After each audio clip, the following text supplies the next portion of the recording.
यह एक ऐसा प्लेटफॉर्म है जहां आपको इंग्लिश बहुत ही सरल तरीके से सिखाई जाती है। अगर आपको मेरा चैनल पसंद आए तो मेरे चैनल को ज़रूर सब्सक्राइब कीजिए और बेल आइकन दबाना बिल्कुल ना भूलिए। और हाँ, वीडियो पसंद आए तो थम्स अप ज़रूर करिएगा। पिछली वीडियो में हमने बताया था कि काल कितने प्रकार के होते हैं, उन कालों के प्रकार का कितने सब डिवीज़न होते हैं। यह वीडियो देखने से पहले उसको ज़रूर देखें। पर हाँ, इस वीडियो देखने के बाद आपके सारे टेंस के डाउट क्लियर हो जाएंगे। आपको 9 मिनट के अंदर 3 महीने का जितना भी कोर्स है सारा इसी वीडियो में ख़त्म हो जाएगा। सो पूरा वीडियो देखिएगा। धन्यवाद। चलिए शुरू करते हैं। आज हम पढ़ने वाले हैं टेंस। टेंस का मतलब होता है काल, यानी समय, यानी टाइम। वैसे तो टेंस हमने पिछले वीडियो में पढ़ा था, फिर भी आपको रिवीजन करवा देता हूँ। टेंस में बेसिकली 3 पार्ट होते हैं, प्रेजेंट, पास्ट और फ्यूचर। इनकी पहचान होती है प्रेजेंट से है, पास्ट में था और फ्यूचर में गा। मतलब कि अगर आखिरी में है, था और गा का प्रयोग हो तो आपको समझ में आ जाएगा प्रेजेंट है, पास्ट है या फ्यूचर है। अब बात करते हैं इनके पार्ट क्या होते हैं। बेसिकली अगर प्रेजेंट की बात करें तो प्रेजेंट में होगा present indefinite, present continuous, present perfect और प्रेजेंट परफेक्ट कंटिन्यूअस। फिर पास्ट की बात करते हैं तो पास्ट में होगा past indefinite, past continuous, past perfect और पास्ट परफेक्ट कंटिन्यूअस। और अगर फ्यूचर की बात करें तो फ्यूचर में होगा future indefinite, future continuous, future perfect और फ्यूचर परफेक्ट कंटिन्यूअस। वैसे तो 3 ही काल होते हैं, प्रेजेंट, पास्ट और फ्यूचर। अगर इनको समझना हो तो इनके 4 पार्ट होते हैं, पास्ट के 4, प्रेजेंट के 4 और फ्यूचर के 4। अगर और सरल भाषा में आपको समझाना हो तो ये समझाता हूँ। गांव में एक बुजुर्ग रहते हैं जिनका नाम टेंस है। उनके 3 पुत्र हैं, प्रेजेंट, पास्ट और फ्यूचर। और इन प्रेजेंट के भी 4 लड़के हैं, पास्ट के भी 4 लड़के हैं और फ्यूचर के भी 4 लड़के हैं। कुल मिला के तीसरी जनरेशन के 12 लड़के हो जाते हैं। ठीक है। प्रेजेंट के बच्चों का नाम है present indefinite, present continuous, present perfect और प्रेजेंट परफेक्ट कंटिन्यूअस। पास्ट के बच्चों का नाम है past indefinite, past continuous, past perfect और पास्ट परफेक्ट कंटिन्यूअस। वैसे ही फ्यूचर के बच्चों का नाम है future indefinite, future continuous, future perfect और फ्यूचर परफेक्ट कंटिन्यूअस। इस तरीके से 12 बच्चे हो जाते हैं, मतलब कि 12 टेंस हो जाते हैं। अब आपको समझ में आ गया होगा, उम्मीद करता हूँ। हमें टेंस चार्ट क्रिएट करने के लिए 3 रो और 4 कॉलम की ज़रूरत पड़ती है। रो में हम रखेंगे प्रेजेंट, पास्ट और फ्यूचर, जिनके 4 पार्ट होते हैं, प्रेजेंट के भी 4, पास्ट के भी 4 और फ्यूचर के भी 4। और हम कॉलम में, एक कॉलम में रखेंगे इंडेफिनिट, फिर दूसरे में रखेंगे कंटिन्यूअस, फिर परफेक्ट और फिर परफेक्ट कंटिन्यूअस। इस तरीके से हमारे पास 4 कॉलम और 3 रो हो जाएंगे। सबसे पहले टेंस को जानने के लिए हमें ये पता होना चाहिए कौन सा हिंदी का वर्ड आखिरी में आएगा जिससे हम उसको पहचान सकें। अब देखते हैं इंडेफिनिट को कैसे पहचानें। प्रेजेंट इंडेफिनिट के आखिरी में आता है ता और ती, पास्ट इंडेफिनिट के ता और फ्यूचर के गा का प्रयोग होता है। फ्यूचर इंडेफिनिट के आखिरी में गा का प्रयोग होता है। तो इस तरीके से आपको पहचान में आ जाएंगे इंडेफिनिट के सारे सेंटेंसेस। हमें कंटिन्यूअस और परफेक्ट कंटिन्यूअस को पहचानना हो तो उसके आखिरी में रहा वर्ड हमेशा आएगा। खा रहा था, पी रहा था, सो रहा था, मतलब काम जारी है, लगातार चल रहा है। इस तरीके से हम कंटिन्यूअस और परफेक्ट कंटिन्यूअस को पहचान सकते हैं। अगर हमें कंटिन्यूअस और परफेक्ट कंटिन्यूअस में दोनों के बीच में अगर अंतर करना हो तो परफेक्ट कंटिन्यूअस में हमेशा याद रखना समय का प्रयोग।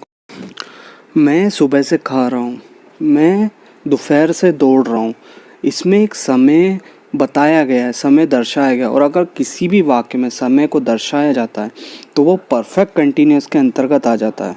और अगर हमें परफेक्ट को पहचानना हो, परफेक्ट मतलब काम कंप्लीट हो चुका है, कंप्लीट हो चुका है, चुका वर्ड का हमेशा यूज़ होगा।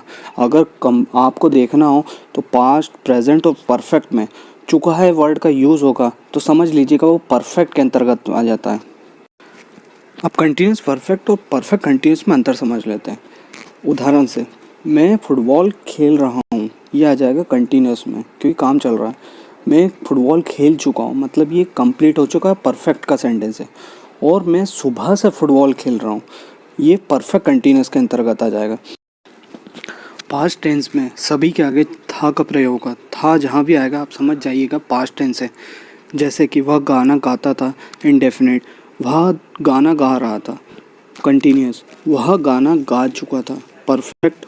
और वह 2 साल से गाना गा रहा था, परफेक्ट कंटिन्यूस। फ्यूचर में सिवाय इंडेफिनिट में बाकी सब में होगा का प्रयोग होगा। बाकी सिर्फ इंडेफिनिट में गा का प्रयोग होगा, ठीक है। वह गाना गाएगा, इंडेफिनिट। वह गाना गा रहा होगा, कंटिन्यूस। वह गाना गा चुका होगा, परफेक्ट। वह 2 साल से गाना गा रहा होगा, फ्यूचर परफेक्ट कंटिन्यूस। अब हमें यह पता चल गया है कि कौन सा वर्ड आएगा तो कौन सा टेंस यूज़ होगा हिंदी में। अब देखते हैं इंग्लिश में कैसे पहचानें और कैसे सेंटेंस मेकिंग करें। यही टेंस चार्ट अब शुरू होता है। इंडेफिनिट टेंस में एस और ईएस का प्रयोग होता है। अगर O X C H double S S H का प्रयोग होता है वर्ब के अंदर, क्रिया के अंदर, तो ईएस का प्रयोग होगा। अदरवाइज एस का प्रयोग होगा। पर इसमें भी एक बात का ध्यान रखना पड़ेगा, जब भी प्लूरल हो सब्जेक्ट तो वर्ब का फर्स्ट फॉर्म लगेगा, और बाकी में अगर सिंगुलर हो तो एस और ईएस। डज जो रहेगा वो हमेशा एक वचन के साथ प्रयोग होगा और डू हमेशा बहुवचन के साथ। अब बात करते हैं कंटिन्यूस। कंटिन्यूस में इज ए मार का प्रयोग होगा। एम का प्रयोग हमेशा आई के साथ होता है। इज हमेशा सिंगुलर के साथ प्रयोग होगा और आर हमेशा प्लूरल के साथ प्रयोग होगा। वैसे ही परफेक्ट टेंस में हैज़ और हैव जुड़ जाएंगे, और परफेक्ट कंटिन्यूस में हैज़ बीन और हैव बीन उसके साथ टाइम मेंशन होगा। अब बात करते हैं पास्ट इंडेफिनिट की। पास्ट इंडेफिनिट ऐसा एक होता है, ऐसा टेंस है जिसमें वर्ब का सेकंड फॉर्म यूज़ होता है। बाकी सब में या तो वर्ब का फर्स्ट फॉर्म यूज़ होगा या वर्ब का थर्ड फॉर्म। और जब इसका इंट्रोगेटिव बनाते हैं तो इसमें डिड के साथ फर्स्ट फॉर्म यूज़ होता है, ये याद रख लेना। वैसे ही पास्ट कंटिन्यूस में वॉज वर्ब का प्रयोग होगा। साथ ही साथ परफेक्ट पास्ट परफेक्ट में हैड का प्रयोग होगा, और पास्ट परफेक्ट कंटिन्यूस में हैड बीन का प्रयोग होगा। फ्यूचर में विल और शाल का प्रयोग होगा। आई और वी के साथ शाल का प्रयोग होगा, बाकी सबके साथ विल का प्रयोग होगा, ठीक। फ्यूचर कंटिन्यूस में विल बी और शाल बी का प्रयोग होगा। जहाँ पे रहा होगा प्रयोग होगा वहाँ पे विल बी और शाल बी का प्रयोग होगा। वैसे ही चुका होगा में विल हैव और शाल हैव का प्रयोग होगा। वैसे ही फ्यूचर परफेक्ट कंटिन्यूस में रहा होगा के साथ विल हैव बीन और शाल हैव बीन का प्रयोग होगा। अब हमें पता चल गया है कि हेल्पिंग वर्ब अगर रहा है आएगा तो इसे मार लगता है, चुका है आएगा तो हैज़ हैव आएगा, चुका था आएगा तो हैड का प्रयोग होगा, या फिर रहा होगा आएगा तो विल बी और शाल बी का प्रयोग होगा। अब हम सारे सेंटेंसेस का एक बेसिक रूल देखते हैं। अब हम देखते हैं बेसिक रूल जिससे हम कोई भी सेंटेंस को बना सकते हैं।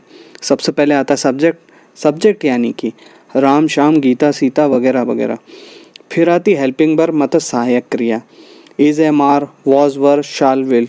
फिर आती मुख्य क्रिया, play run walk write read सिंग।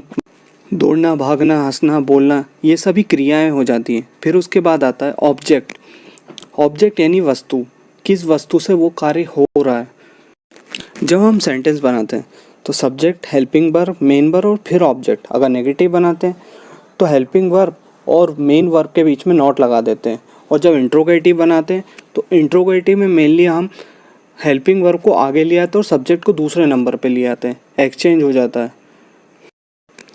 अब आपको बता ही दिया है कि हेल्पिंग वर्ब कैसे लिखी जाती है। चुका है आएगा तो हैज़ हैव का प्रयोग करा जाएगा, रहा है आएगा तो इज एम आर का, रहा था आएगा तो वॉज वर का, चुका था का हैड आएगा, और चुका होगा तो विल हैव और शाल हैव का प्रयोग होगा। हमने ये समझ लिया हेल्पिंग वर्ब अलग अलग टेंसेस में किस तरीके से प्रयोगी। अब देखते हैं वर्ब कैसे प्रयोगी अलग अलग टेंसेस में। चलिए अब देखते हैं। अगर इंडेफिनिट होगा तो वर्ब के साथ एस और ईएस का प्रयोग होगा। अगर पास्ट इंडेफिनिट वर्ब का सेकंड फॉर्म यूज़ होगा।